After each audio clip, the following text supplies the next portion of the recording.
Hello, my name is Mary. Since I was a child, my biggest dream was to become a journalist or work in magazine publishing. I loved writing and keeping up with trends, so I decided to study journalism and media in college. After I graduated, I worked with several companies. They weren't very famous, but I was happy because I was living my dream. A few years after graduating, when I was around 31, I met my future husband, Jerry. Jerry came from a wealthy family that ran a successful business. This is important because Jerry's mother, Nicole, never approved of me. She often showed her dislike, thinking I wasn't a good match for her son and criticizing my career in journalism and my education in the field. At first, Nicole's negative attitude and harsh words were very hurtful. It's tough when someone constantly puts you down, but for some reason, Nicole thought it was okay to treat me like that. Thankfully, Jerry always defended me against his mother's cruel remarks. His father, Willie, also supported me, standing up for me whenever he saw Nicole's mean comments. Over time, I became more resilient to Nicole's jibes. Jerry even suggested that we should limit our interactions with her, but I didn't agree. Jerry worked in the family business with his father, and reducing contact with his mother might have made things awkward for Willie, who was genuinely kind. I didn't want to cause any strain in their family or make Jerry cut ties with his family. Through it all, we managed to stay strong. I learned the importance of patience and resilience, knowing that keeping family relationships often means dealing with tough emotions and situations. Handling Nicole became a regular part of my life because we only saw each other a couple of times a month. However, things changed a lot when her husband, Willie, had to travel overseas for work. Nicole didn't want to stay alone, so she moved in with Jerry and me until Willie came back. I had doubts about this arrangement, but believed family should come first. Living with Nicole was hard. She always found something wrong with what I did and constantly criticized me. Even though her comments were relentless, I managed to cope without taking it personally as long as she didn't cause real harm. However, my patience was tested during a particularly stressful week at work. I was leading a major redesign of a section in our magazine, a project that was crucial for both the publication and my career. Success could lead to a promotion. Nicole didn't seem to understand the importance of this project and was indifferent to the pressure I was under.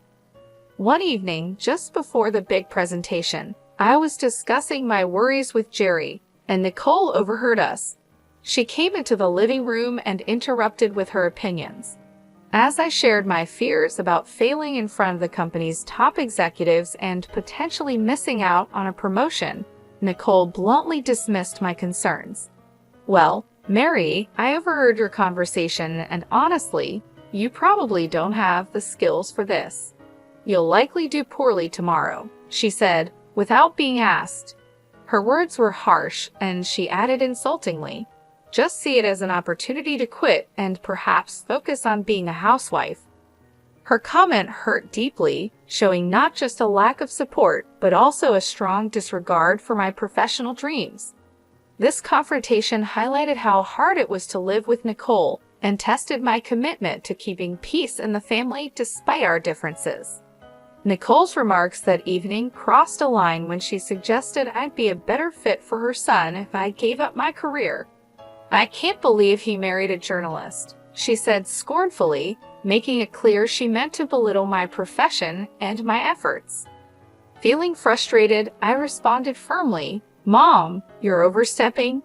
I don't have time for this nonsense. I have more important things to worry about than your opinion of me or my relationship with your son." Nicole seemed shocked by my assertiveness. "How dare you speak to me like that?" she said. "So it's fine for you to insult me, but not for me to defend myself," I retorted. She turned to Jerry. "Say something. Your wife is disrespecting your mother." Jerry calmly sided with me. "She's just defending herself, Mom. I don't see anything wrong with it." Nicole accused me of manipulating Jerry. "Look how easily you turn your back on family. Mary will regret this."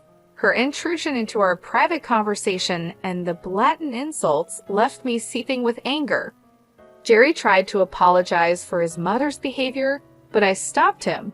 He wasn't to blame for her hurtful words. After the confrontation, we decided to end the night and go to bed. My mind was too preoccupied with the upcoming presentation to dwell on Nicole's threat. The next morning, I arrived at work early, ready to give my presentation. However, when I opened my laptop, I was met with a heart-stopping surprise. All the files on my desktop were missing, and my laptop appeared to have been reset. Panic set in as I quickly checked my email, hoping my earlier precautions would save me, but even my emails had been deleted, including the trash. Overwhelmed and on the verge of tears, I explained the situation to my boss. His reaction was far from understanding. He reprimanded me harshly before instructing me to forget the presentation altogether. The weight of the situation was crushing, and I struggled to hold back tears, feeling both betrayed and helpless. When I discovered that my boss had a backup presenter in case I faltered, it became painfully clear that my prospects for advancement at the company were bleak. Devastated by the turn of events, I rushed home, tears streaming down my face. Jerry was still at home, and upon seeing my distress, he decided to take the day off to support me. He embraced me as I wept, and once I had somewhat regained my composure, he gently inquired about what had happened. "What's wrong, honey? Didn't the presentation go well?" he asked, puzzled. "There was no presentation, at least not by me," I replied, my voice still trembling. "What do you mean? You put so much effort into it. You barely slept these past few days because you were working so hard," Jerry said, his concern deepening. I explained the heartbreaking situation. When I got to work, I opened my laptop only to find that everything had been deleted. "How did that happen?" he asked, bewildered. It was both embarrassing and humiliating to have to explain it to my boss, I said, feeling the weight of the situation. I admitted feeling the sting of the memory. "Didn't you back it up somewhere else?" "I did," I said. "I emailed it to myself, but my inbox and even the trash had been emptied." Frustration was clear in my voice. Jerry's face fell with sympathy.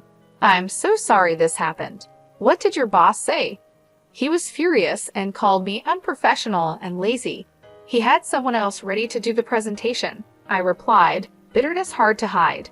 "But you still have your job, right?" Jerry tried to find a silver lining. "Yes, but I'm stuck. There's no room for me to advance or move up. I'm done here," I said, feeling defeated. "Don't worry, honey. You'll find a better job. I'll be here for you through it all. Just keep working here until you're ready to leave," he reassured me, his support unwavering. "Yeah, I'll give my notice now. I can't believe I worked so hard for this, and just when I was close, it all slipped away," I said, the realization sinking in.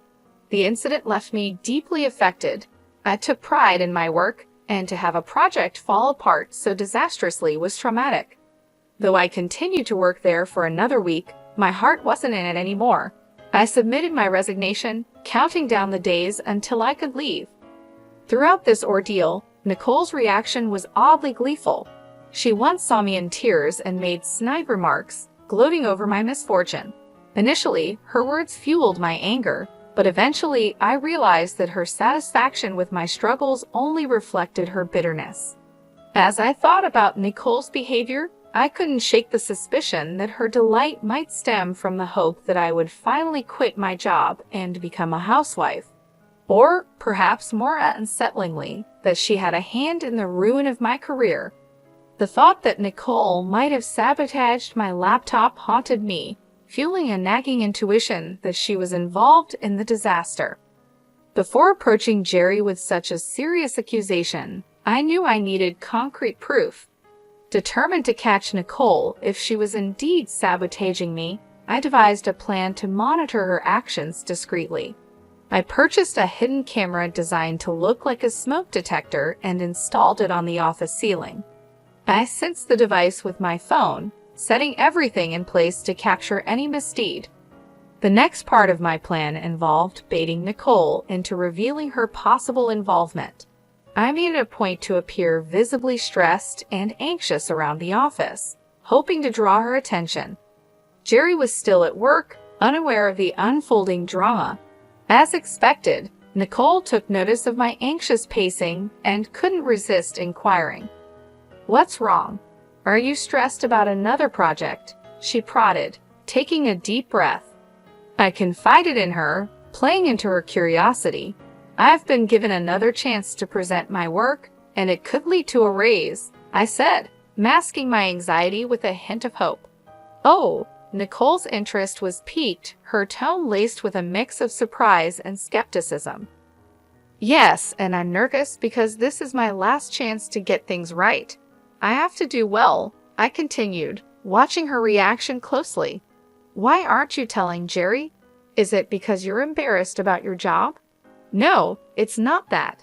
I just don't want to disappoint him again. Please, let's keep this between us, okay?" I pleaded, trying to gauge her response. "I'm not promising anything, but it'll be interesting to see what happens tomorrow," she replied, her words chilling. "Why do you always want me to fail?"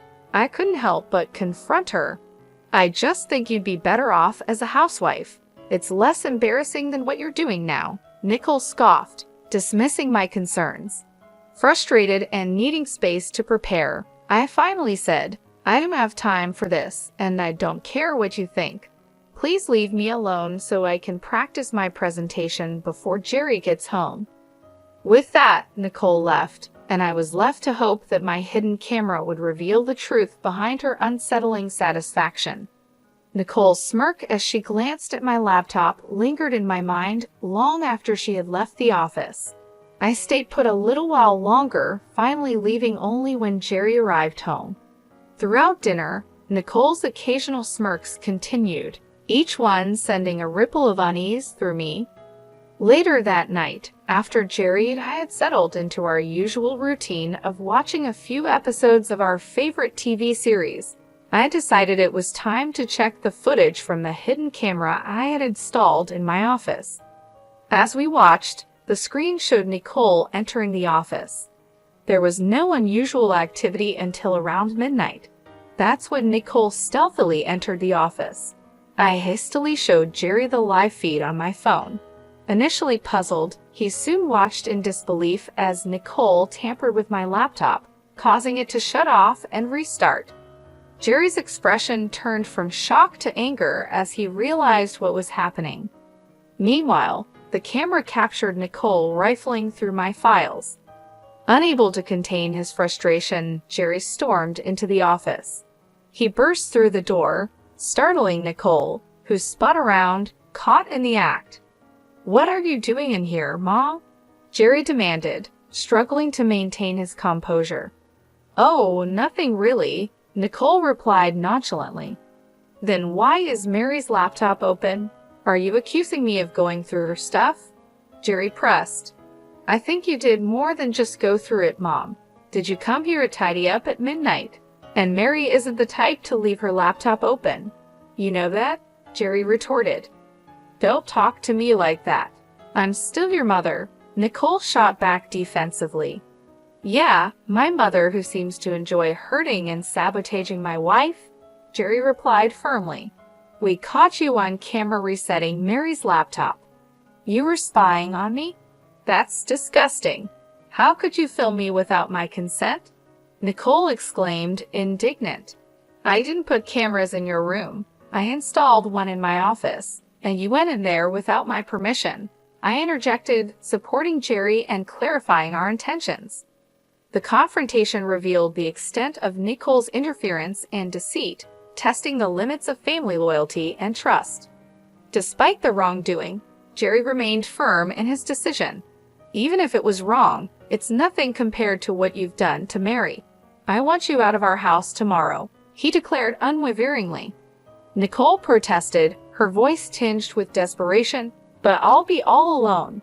"I don't care. I don't want to talk to you," Jerry replied, his mind made up. The next morning, Nicole tried to delay her departure by busying herself with breakfast preparations and washing dishes. However, Jerry was resolute. As soon as she finished, he came downstairs with her bags packed and informed her that he had ordered her an Uber. Nicole pleaded tearfully to let her stay, showing rare vulnerability, but Jerry remained indifferent and retreated to our room.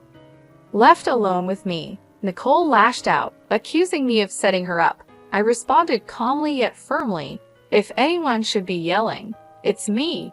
You're lucky I haven't shared the footage with your friends and family. If they knew what you did, you'd lose them all." My words silenced her. After Nicole's departure, I felt a profound sense of relief. Though still troubled by my job situation, I was confident in my ability to recover and excel. Jerry supported me wholeheartedly through it all. Once my notice period was over, I took some time off to rest and plan my next steps. I enrolled in courses related to different parts of my field, focusing on a niche that could propel me further. I decided not to expose Nicole because I wanted to rise above her negativity and prove my capabilities on my terms. With Jerry's connections, a benefit of his family's wealth, I secured several promising recommendations. His unwavering support, coupled with my experience, eventually led me to a breakthrough. I was appointed as the chief editor at a globally recognized magazine. The work was challenging but fulfilling. During this time, the goal of proving myself to Nicole faded into the background. In fact, during those transformative months, we had no contact with her at all. My journey to becoming chief editor not only marked a professional triumph, but also a personal liberation from the need to validate my worth to someone who had doubted me. Jerry continued to maintain a professional relationship with his father, Willie, as they worked together, but we heard very little from or about Nicole. Willie hinted that Nicole still harbored some resentment, though he remained tight-lipped about the specifics. Despite this, I was relieved that Nicole seemed to take my warning to heart. However, I knew a confrontation was inevitable, especially when I learned that both Nicole and Willie were invited to a significant company event I was attending. The party was a grand affair, attracting numerous prominent figures. Jerry and I made sure to look our best, aware that we were now both influential figures in our own rights. Upon our arrival, Willie and Nicole noticed us and waved us over. We approached, exchanging greetings. Nicole gave me a critical once-over and smirked. "Look at you, trying to fit in," she sneered. "Ignore her, Mary. You look lovely as always," Willie interjected kindly. "Thanks, Willie. How have you been?" I asked, trying to steer the conversation away from Nicole's snide remarks. "Yeah, how's unemployment treating you?" Nicole cut in, her tone sharp. "Wait, you're unemployed?" Willie asked, genuinely surprised. "Oh yeah, she messed up at her job, and they let her go. I've always said she's not good enough for our son. Look at her, she can't even keep a job," Nicole mocked with a malicious grin. "That's enough, Mom," Jerry intervened sternly. "Stop siding with her. It's bad enough having to see her everywhere. We wouldn't have to if you just left her," Nicole spat. Jerry shook his head, his patience worn thin. "We're done here," he said, taking my hand and leading me away from the confrontation. As we walked away, I felt a mix of emotions but also a sense of relief. Jerry's support meant the world to me, and together, we faced the challenges with strength and unity. Nicole insisted stubbornly. "Okay, that's enough. Either you stop talking or I'm leaving," Jerry warned, his patience thinning. "But Mary, sweetie, if you need a job, let me know. It would be great to work with you," Willie offered sincerely. "That's kind of you, Willie, but I can't accept the offer," I replied, appreciating his gesture but choosing to decline. "Of course not. I told you she's lazy and incompetent," Nicole muttered under her breath. Just then, my name was called out, and the room erupted in cheers. I turned towards the small stage where the CEO was gesturing for me to come up. Excusing myself, I left Willie and Nicole. Willie looked amused, and Nicole, for once, was at a loss for words. Nicole looked both confused and angry as the CEO began his speech, praising my contributions to the company and my innovative ideas for the magazine. The room filled with applause and cheers, and soon I was asked to give a speech. Gratefully, I acknowledged Jerry's unwavering support and my colleagues' collaborative efforts that had significantly shaped the magazine. I concluded by thanking an unnamed critic whose skepticism had unwittingly spurred me to excel. As I stepped off the stage, many congratulated me and curiously inquired about the critic, but I chose to keep that detail private. I rejoined Jerry, Willie, and Nicole at our table. Jerry embraced me warmly, his pride evident, while Willie also stood to congratulate me with a hug. Nicole, on the other hand, could only offer a cold glare. "Oh, Mary, this is incredible. I can see why you wouldn't want to work with us," Willie remarked with genuine admiration. "Thanks, Willie. Although I'll admit, if you'd offered me the job about 9 months ago, I might have taken it," I responded, reflecting on the past. "You should have. At least then you'd be paid more," Nicole retorted sharply, her tone dripping with sarcasm. "Paid more? I could never put a price on this," Willie quickly replied, defending the intangible rewards of my current role. "Right, she's not worth all that money," Nicole scoffed dismissively. "No, I mean I couldn't match what she's earning right now," Willie corrected, hinting at my substantial earnings. "What do you mean?" Nicole asked, her confusion apparent. "Do you want me to tell her, Mary? It might come off as boasting," Willie offered. "Sure, go ahead," I said, smiling. "Nicole, Mary's salary as chief editor is well above what we could have offered. She's making more than enough and doing a fantastic job," Willie explained. Nicole's eyes widened in shock. "Oh, I see," she mumbled, her tone subdued. I smiled, feeling a sense of vindication. My hard work and determination had paid off, and now even Nicole couldn't deny it. "Say it, Willie," I offered, looking at him for permission. "Mary makes at least 5 times more than I do in her current position," Willie revealed, causing Nicole's eyes to widen. "Oh yeah, she must be making way more than Jerry or I could ever imagine," Nicole exclaimed, her tone shifting from disbelief to grudging acknowledgement. "That can't be right. You must be mistaken," Nicole insisted, still struggling to accept the reality. "He's not mistaken, Mom. I did mean it when I thanked you. You've been nothing but a bully to me, and I hope seeing me more successful than anyone in your family stings. Anyway, I have other people to talk to." "Excuse us," I said firmly, ready to move on from the negativity. "Nicole, Willie, feel free to join us anytime. Goodbye," I concluded as Jerry and I left the table, leaving a stunned Nicole behind. Willie chuckled and raised his drink to me as Jerry and I walked away, a gesture of solidarity and celebration. I had never felt more alive and validated. It was an incredible moment of triumph, and I was immensely grateful for Jerry's support throughout it all. As we made our way through the crowd, I couldn't help but reflect on the journey that had brought me to this moment. The challenges, the setbacks, and the doubts had all led to this point of success. I felt a renewed sense of purpose and confidence, knowing that I had proven myself not only to Nicole, but to everyone who had ever doubted me. Jerry and I found a quieter corner of the venue where we could enjoy the rest of the evening. He looked at me with pride in his eyes and said, "I'm so proud of you, Mary. You've worked so hard and deserve all the success you've achieved." "Thank you, Jerry. I couldn't have done it without your support. You've always believed in me, even when I doubted myself," I replied, feeling a wave of gratitude.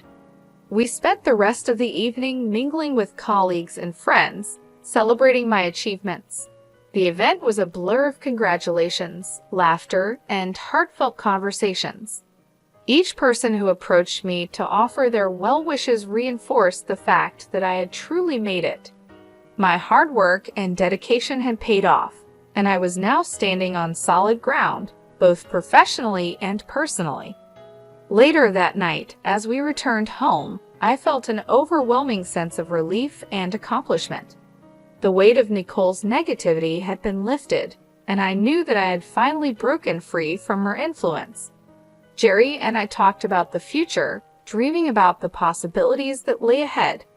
We were both excited about the new opportunities and challenges that awaited us. In the following weeks, I settled into my new role as chief editor with renewed enthusiasm. The work was demanding, but I thrived on the challenges, knowing that I was making a significant impact. My team respected and supported me, and together we pushed the magazine to new heights. The sense of fulfillment I felt each day was unmatched, and I knew that I was exactly where I was meant to be. Nicole's absence in our lives was noticeable, but it brought a sense of peace. Jerry continued to work with his father, Willie, and their relationship remained strong. Occasionally, Willie would provide updates on Nicole, hinting that she still harbored some resentment. However, these updates were few and far between, and we chose not to dwell on them. One evening, as Jerry and I sat on our porch, enjoying the quiet moments of the day, he turned to me and said, "You know, Mary, I'm glad we stood up to Nicole. It wasn't easy, but it was necessary. You've shown incredible strength and Nicole through it all." "I couldn't agree more," I replied, smiling. "We've come a long way, and I wouldn't change a thing. Our journey has made us stronger and more resilient." As the sun set, casting a warm glow over our home, I felt a deep sense of contentment. The road ahead was still uncertain, but I knew that with Jerry by my side, we could face anything. We had weathered the storm, and now we were ready to embrace the future with open hearts and minds.